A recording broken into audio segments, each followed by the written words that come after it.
Welcome. My name is Kavya K. My topic is residential status of company and corporate tax incident.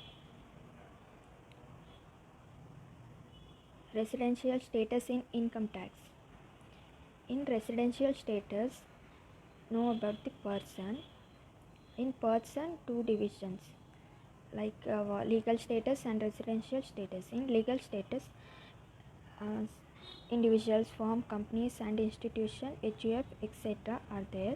In residential status, divided into two, resident and non-resident. In resident, subdivisions: resident and ordinary resident, resident but not ordinary resident. Okay. And meaning of residential: resident. Resident means place where a person resides. Means ಪರ್ಸನ್ನು ಎಲ್ಲಿ ಯಾವ ಪ್ಲೇಸಲ್ಲಿ ನಿವಾಸಿ ಆಗಿರ್ತಾನೆ, ಎಲ್ಲಿ ವಾಸವಾಗಿರ್ತಾನೆ. ಆದರೆ income ಟ್ಯಾಕ್ಸಲ್ಲಿ wider meaning ಇರುತ್ತೆ.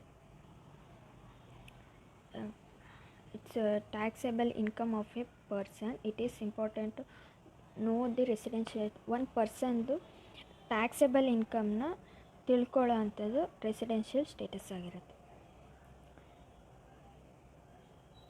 Meaning of residential status: residential ಅಂದರೆ ಯಾವ place where the person leaves. Status means yearly ಒಂದು person tax each yearly tax pay ಮಾಡ್ತಾ ಇರ್ತಾನೆ ಅದು ಚೆಕ್ ಮಾಡೋದು. ಅಂದರೆ one person physical appearance of taxpayer 10 ಇಯರ್ಸಿಂದ ಇಯರ್ಲಿ ಟ್ಯಾಕ್ಸ್ನ ಪೇ ಮಾಡ್ಕೊ ಬರೋದು. ಅಂದರೆ ಇಯರ್ಲಿ ಟ್ಯಾಕ್ಸ್ ಟೋಟಲ್ ಇನ್ಕಮು ಎಷ್ಟಾಗಿರುತ್ತೆ ಒಂದು ಪರ್ಸನ್ದು, ಅವರು ಇಯರ್ಲಿ ಪೇ ಮಾಡ್ತಾ ಇದ್ದಾರೆ ಟ್ಯಾಕ್ಸ್ನ ಚೆಕ್ ಮಾಡೋಂಥದ್ದು residential status. Taxpayer classified into two categories: resident and non resident. Residential status divided non-resident, resident. Non-resident ಅಂದರೆ if control and management only outside of India. Outside India control and management outside India ಆದರೆ non resident ಆಗುತ್ತೆ. Control and management within India ಆದರೆ ಅದು resident ಆಗುತ್ತೆ. And sometimes ಇನ್ನೊಂದು ಪಾಯಿಂಟಲ್ಲಿ ಹೇಳ್ಬೇಕಂದ್ರೆ control and management some in India, sometimes in outside India. Rules of residential status: resident and ordinary resident, resident and not ordinary resident, non-resident. Resident and non-resident ಅಂದರೆ basic condition. Last ಸ್ಲೈಡ್ಸಲ್ಲಿ ಹೇಳಿದ್ರೆ control and management ಅದು basic conditions ಆಗಿರುತ್ತೆ. Basic ಕಂಡೀಷನ್ಸಲ್ಲೂ additional conditions ಇರುತ್ತೆ. ನಾನ್ resident ಅಂದರೆ ಯಾವ basic conditions apply ಆಗೋಲ್ಲ, ಅವ್ರು ನಾನ್ resident ಅಂದರೆ ಔಟ್ಸೈಡ್ ಇಂಡಿಯಾನೇ ಇರುತ್ತೆ. ನಾವು ವೈ ಸ್ಟಡಿ ರೆಸಿಡೆನ್ಷಿಯಲ್ ಸ್ಟೇಟಸ್? ಯಾಕೆ ರೆಸಿಡೆನ್ಷಿಯಲ್ ಸ್ಟೇಟಸ್ನ ತಿಳ್ಕೋಬೇಕು ಅಂದರೆ ಒಂದು ಪರ್ಸನ್ ಇನ್ಕಮ್ ಟ್ಯಾಕ್ಸ್ನ ಪೇ ಮಾಡ್ತಾ ಇದ್ದಾರಾ ಅಸೆಸಿ ಆಗಿ, ಅದು ಇನ್ಕಮ್ ಟ್ಯಾಕ್ಸ್ ಪೇ ಮಾಡ್ತಾರೆ, ಅವ್ರ ಅಸೆಸಿ ಆಗಿರುತ್ತೆ, not for the citizenship. In next point, in India, Indian may be non-resident, foreigner may be resident for income tax purpose. It means Indian may be ಫಾರಿನಲ್ಲಿ ವಾಸ ಆಗಿರ್ತಾರೆ, ಫಾರಿನರು ಇಂಡಿಯಾದಲ್ಲಿ ವಾಸ ಆಗಿರ್ತಾರೆ. ಆ ಥರ ಎಕ್ಸ್ಚೇಂಜ್ ಆಗುತ್ತೆ ನಾನ್ ರೆಸಿಡೆಂಟ್ ಮತ್ತು ರೆಸಿಡೆಂಟ್. ಅದನ್ನು ತಿಳ್ಕೊಳ್ಳೋಕ್ಕೆ ರೆಸಿಡೆಂಟ್ ಸ್ಟೇಟಸ್ಸು ಬೇಕಾಗುತ್ತೆ. Tax incident on an assessee depends on the residential state. Tax incident ಅನ್ನೋದು ಅಂದರೆ ಯಾಕೆ ಟ್ಯಾಕ್ಸ್ ಯಾಕೆ ಕಟ್ತಾ ಇದ್ದಾರೆ ಅನ್ನೋದು ಅದು ಅಸೆಸಿ ಮೇಲೆ ಡಿಪೆಂಡ್ ಆಗಿರುತ್ತೆ. Determination of residential status of person is resident status is very important to know about the tax liability of the person. Find out the tax liability. Order ವೈಸಲ್ಲಿ ಟ್ಯಾಕ್ಸ್ ಲಯಬಿಲಿಟಿನ find out ಮಾಡೋದು ಒಂದು person important ಆಗುತ್ತೆ. Next topic is residential status of a company. Company means It means a company, incorporate body, institution, association. Association means central board of direct tax declare ಮಾಡಿರುತ್ತೆ, ಅದು ಒಂದು company ಆಗಿರುತ್ತೆ. ಅಂದರೆ ಒಂದು company ಅಂದರೆ ಅದು ಇನ್ಸ್ಟಿಟ್ಯೂಟ್ ಆಗಿರ್ಬೋದು, ಇನ್ಕಾರ್ಪೊರೇಟ್ ಬಾಡಿ ಆಗಿರ್ಬೋದು, ಒಂದು ಅಸೋಸಿಯೇಷನ್ ಆಗಿರ್ಬೋದು, ಅದನ್ನೆಲ್ಲ ಕಂಪ್ನಿ ಅಂತ ಹೇಳ್ತಾರೆ. Residential status of a company defines under the section of C subsection of 3 of income tax of 1961. Residential status of a company, section 6 subsection 3 is always, Indian company is always residential in India. Next point is foreign company resident in India only if during the previous year control and manage of its affair is situated only in India. Foreign company previous ಅಂದರೆ last ಇಯರಿಂದ control and management full ಇಂಡಿಯಾದಲ್ಲೇ situated ಆಗಿರುತ್ತೆ, ಅಂದರೆ ಇಂಡಿಯಾದಲ್ಲೇ ಇರುತ್ತೆ. Foreign company ಆದರೂ ಇಂಡಿಯಾದಲ್ಲೇ ಇರುತ್ತೆ. ಮತ್ತು foreign company is treated as non resident during the previous control and only partly switched out of India. Foreign company ಇಂಡಿಯಾದಲ್ಲಿ ಸಿಚುಯೇಟೆಡ್ ಆಗಿದ್ದರೆ, ಅಂದರೆ ಲಾಸ್ಟ್ ಇಯರಿಂದ ಸಿಚುಯೇಟೆಡ್ ಆಗಿದ್ದರೆ ಅದು ಫಾರಿನ್ ರೆಸಿಡೆಂಟ್ ಆಗಿರುತ್ತೆ. Outside foreign company full outside ಇದ್ದರೆ ಅದು ನಾನ್ ರೆಸಿಡೆಂಟ್ ಆಗಿರುತ್ತೆ. ಟೈಪ್ ಆಫ್ ಎ ಕಂಪ್ನೀಲಿ 2 ಟೈಪ್ ಬರುತ್ತೆ, ಇಂಡಿಯನ್ ಕಂಪ್ನಿ ಮತ್ತು non Indian company means foreign company. Indian company always resident. Not Indian company place of effective management in India ಆದರೆ resident ಆಗುತ್ತೆ. Place of effective management outside in India ಆದರೆ non resident ಆಗಿರುತ್ತೆ. Status of company section 6 subsection 3. Indian company always resident in India, foreign company always non-resident in India. Control and place located outside India. Indian company is resident in India. An Indian company can never be a non-resident. Indian company non-resident ಆಗೋ chance ಇಲ್ಲ, ಯಾಕೆಂದರೆ ಅದು ಇಂಡಿಯಾದಲ್ಲೇ located ಆಗಿರುತ್ತೆ. Outside India ಅಂತ ಹೇಳೋಕ್ಕಾಗಲ್ಲ. Foreign company ಆದರೆ place of effective management in India is resident. Foreign company ಎಲ್ಲಿ place situated ಆಗುತ್ತೆ ಅದ್ರ ಮೇಲೆ ರೆಸಿಡೆಂಟ್ ಆಫ್ ಇಂಡಿಯಾ ಅಂತ ಹೇಳ್ಬೋದು. ಇಲ್ಲ ಔಟ್ಸೈಡ್ ಇಂಡಿಯಾ ಆದರೆ ಅದು ಫಾರಿನ್ ಕಂಪ್ನಿ ಆಗುತ್ತೆ. ರೆಸಿಡೆನ್ಷಿಯಲ್ ಸ್ಟೇಟಸ್ ಆಫ್ ಕಂಪ್ನಿ ಅದರಲ್ಲಿ ಒಂದು ನೋಟ್ ಅಂದರೆ a company can never be ordinary or not ordinary resident in India. It may be ordinary or not ordinary, means temporary or permanent. Permanent ಆಗಿರ್ಬೋದು, ಆರ್ಡಿನರಿನೂ ಆಗಿರ್ಬೋದು, R not ಆರ್ಡಿನರಿನೂ ಆಗಿರ್ಬೋದು. Place of control an Indian company and company other than Indian company. Only in India resident ಅಂದರೆ within India resident ಆಗಿರುತ್ತೆ. Only out of India resident, Indian company ಆದರೆ resident, other than Indian company ಆದರೆ non resident.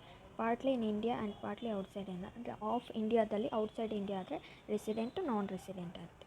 Status of company ರೆಸಿಡೆಂಟಲ್ಲಿ Indian company, foreign ಕಂಪ್ನಿಗೆ resident ಅಂತ ಹೇಗಂದರೆ control and management of companies only in India. Foreign company ಆದರೂ only in India control and management ಇರುತ್ತೆ ಅಂದರೆ ಅದು ರೆಸಿಡೆಂಟ್ ಆಗುತ್ತೆ. Control and management only outside India ಆದರೆ ನಾನ್ ರೆಸಿಡೆಂಟ್ ಕಂಪ್ನಿ ಆಗಿರುತ್ತೆ. For example company X, German X company operating in India, its control and management completely situated in India. It's a resident company. ಜರ್ಮನಿದು X company ಆದರೂ ಅದು full ಇಂಡಿಯಾದಲ್ಲೇ control and management ಆಗಿದೆ, so ಅದು resident company ಆಗುತ್ತೆ. Within non resident company example UK X company operating in India and control and management completely from UK. ಅಂದರೆ UK company ಇಂಡಿಯಾದಲ್ಲೇ ಇದೆ, ಬಟ್ ಕಂಟ್ರೋಲ್ ಆ್ಯಂಡ್ ಮ್ಯಾನೇಜ್ಮೆಂಟ್ UKದಲ್ಲೇ ಇದೆ, so ಅದು non resident company. Next topic incident of company. Corporate tax incident means, incident is a composite word to decide the base of tax, rate of tax for mathematical calculation. ಏನಕ್ಕೆ tax ಆಗುತ್ತೆ ಅಂದರೆ ಯಾವ ಥರ ಆಗುತ್ತೆ ಅಂತ. Base of tax rate of tax ಮತ್ತು mathematical calculation. Tax ಯಾವ್ಯಾವ ರೀತಿಲಿ ಆಗುತ್ತೆ ಅಂತ. ಅದರ ರೇಟ್ ಇರ್ಬೋದು, ಕ್ಯಾಲ್ಕುಲೇಷನ್ ಮೇಲೆ ಇರ್ಬೋದು, ಬೇಸ್ ಆಫ್ ಟ್ಯಾಕ್ಸ್ ಇರ್ಬೋದು. ಬೇಸ್ ಆಫ್ ಟ್ಯಾಕ್ಸ್ ಅಂದರೆ point of time to levy tax on the basis of income. ಅಂದರೆ ಒಂದು ಇನ್ಕಮ್ ಮೇಲೆ ಆ ಇನ್ಕಮ್ ಮೇಲೆ ಎಷ್ಟು ಆ ಪೀರಿಯಡ್ಗೆ ಎಷ್ಟು ಟ್ಯಾಕ್ಸ್ ಬೀಳುತ್ತೆ ಅಂತ. ರೇಟ್ ಆಫ್ ಟ್ಯಾಕ್ಸ್ ಅಂದರೆ at present we are living corporate tax. ಅಂದರೆ ಪ್ರೆಸೆಂಟಾಗಿ ಕಾರ್ಪೊರೇಟ್ ಟ್ಯಾಕ್ಸ್ ಇದು ಮಾಡೋದು. Tax ಇಡೆಂಟ್ on an assessee depend on is resident. Tax incident ಅನ್ನೋದು ಅಸೆಸಿ ಮೇಲೆ ಡಿಪೆಂಡ್ ಆಗಿರುತ್ತೆ. Residential status of assessee depends on tax incident. Relationship between residential status and incident of tax. In order to understand the relationship between resident tax liability, one difference will in Indian income and foreign income. Indian income, if during the previous year income, Indian income is received in India or deemed to be received in India, occurs in India, deemed to be occurred in India, and all taxes are received deemed occurs in within the India. It's called Indian income. Foreign income is not received or deemed to be received in India. ಇಂಡಿಯಾದಲ್ಲಿ income received ಆಗಲ್ಲ. Income is not accrued or deemed to be accrued in India. It's a foreign income. Indian income is always taxable in India, irrespective of resident of the taxpayer. Indian income ಅನ್ನೋದು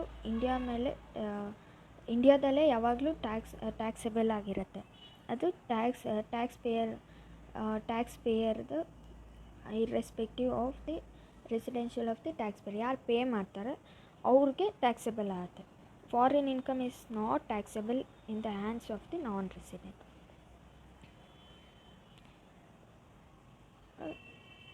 Indian tax foreign income ಮೇಲೆ taxable ಆಗಲ್ಲ, ಅದು non resident. You can see here the picture. ಅಂದರೆ work ಮಾಡೋದವರು, salary ಇಸ್ಕೊಳ್ಳೋದವರು, but ಅದ್ರ ಮೇಲೆ tax ಇಸ್ಕೊಳ್ಳೋದು ಇನ್ಕಮ್ ಟ್ಯಾಕ್ಸ್ ಅವರು. You make it, we take it. ಅಂದರೆ ನೀವು ದುಡಿದ್ರೆ ನಾವು ಅದಕ್ಕೆ ಟ್ಯಾಕ್ಸ್ ಹಾಕ್ತೀವಿ ಅಂತ. Income received in India is taxable in all cases irrespective of residential of assessee. ಅಂದರೆ ಅಸೆಸಿ ಮೇಲೆ ಟ್ಯಾಕ್ಸ್ ಹಾಕೋಂಥದ್ದು residential. Incident of tax for different taxpayer. ಒಂದೊಂದು ಡಿಫ್ರೆಂಟ್ ವರ್ಕ್ ಮೇಲೆ ಡಿಫ್ರೆಂಟ್ ಟ್ಯಾಕ್ಸ್, ಅದು ಟ್ಯಾಕ್ಸ್ ಯಾರು ಪೇ ಮಾಡ್ತಾರೆ ಅದು ಇನ್ಸಿಡೆಂಟ್. ಅದು incident tax for different taxpayer of the company. Resident in India, non resident in India. Indian income taxable in India, taxable non resident, taxable in India. Foreign income ಆದರೆ taxable in India, not taxable in India. ಅಂದರೆ foreign income ಆದರೆ tax ಏನು cut ಆಗಿಲ್ಲ, Indian income ಆದರೆ tax pay ಮಾಡಬೇಕು. Overall conclusion ಹೇಳ್ಬೇಕಂದ್ರೆ, tax authorities behind tax evading SSC. It means ತೆರಿಗೆ ಈಗ ಯಾವ್ದಾದ್ರು ವರ್ಕ್ ಮಾಡಿದ್ದೀವಿ ಅಂದರೆ ಅದಕ್ಕೆ ಟ್ಯಾಕ್ಸ್ ಕಟ್ಟಲೇಬೇಕು. ಅದರಿಂದನೇ ಒಂದು ಕಂಟ್ರಿಗೆ ಇನ್ಕಮ್ ಬರುತ್ತೆ. ಟ್ಯಾಕ್ಸ್ ಪೇ ಮಾಡಲೇಬೇಕು. ಅಂದರೆ ಟ್ಯಾಕ್ಸ್ ಕೆಲವೊಬ್ಬರು ಪೇ ಮಾಡಲ್ಲ. ಅದಕ್ಕೋಸ್ಕರನೇ ಒಂದೊಂದು ವರ್ಕ್ಗೆ ಇಂತಿಂಥ ಇನ್ಕಮ್ಗೆ ಈ ಥರನೇ ಟ್ಯಾಕ್ಸ್ ಪೇ ಮಾಡಬೇಕು ಅಂತ ಅದನ್ನು ತಡೆ ಹಿಡಿಯೋದಕ್ಕೆ ಯಾವಾಗಲೂ ಟ್ಯಾಕ್ಸ್ ಅಥಾರಿಟೀಸು ಇದ್ದೇ ಇರ್ತಾರೆ ಅಂತ. Thank you.